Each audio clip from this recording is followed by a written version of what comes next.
Hey guys, I want to start this video by saying the gender of the staff involved doesn't matter. I'm going to use they as much as I can, but if I do slip in with a gender here or there, it's irrelevant to the story. The point is, it was adults that were supposed to be educating me, teaching me how to be frustrated. I was 12. I hated school. I had a teacher that didn't understand that I was cognitively bright, articulate, and that my disability was strictly physical. They were a new teacher, I'd say within 10 years of their career, and they understood the highly achieving student, but they didn't have a clue what to do with me, the articulate, smart, funny kid that happened to have CP and use a manual wheelchair. So because I used a manual wheelchair, instead of having a desk, where you can put your crap in it, I had a tabletop because I had to accommodate the wheelchair.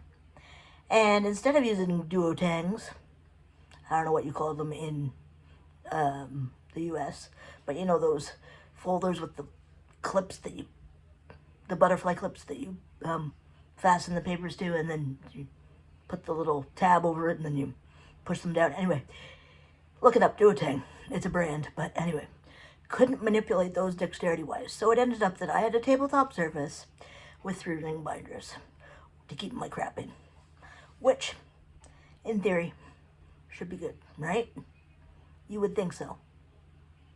And I'm not calling out the poor teacher involved in this when I say this as kindly and as not offensively, but it's going to come out naturally, so I apologize. Why the heck did you put the hole punch in the front of the room?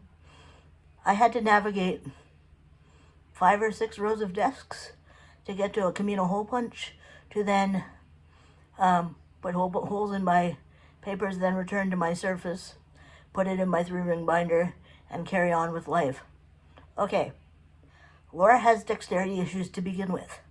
Laura then has to navigate in a manual wheelchair to the front of a classroom, carrying paperwork. And I'm a disaster with, oh my God, my mother will tell you, since I've been knee-high to a grasshopper, Laura does not do paper.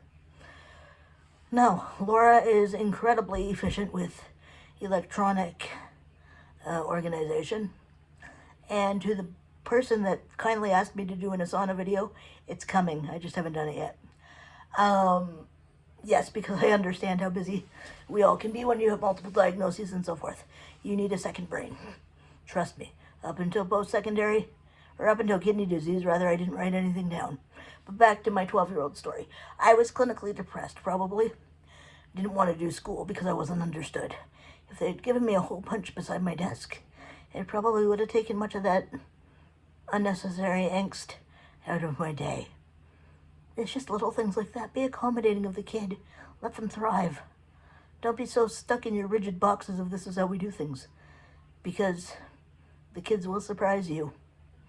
I'm thinking about when I was 3 and took a coat off a rack because my mom said, oh, if you can put your coat on, I'll have to take you to the grocery store. And I proved her right. I put the coat on myself. I'd never done that independently up until then. And so she was going to leave me at home with my dad, but she, a bargain's a bargain. And she said, if you put your coat on independently, I'll take you to the store. Well, she took me to the store. So, make it easy for the kid. Don't. They already got enough hurdles in life. They don't need more. Yeah, stupid things like placements of hole punches to all the educators watching this makes a hell of a difference to the kid. And, yeah, that sounds ridiculous, I know. True story, guys. All right, talk to everybody next week. Bye.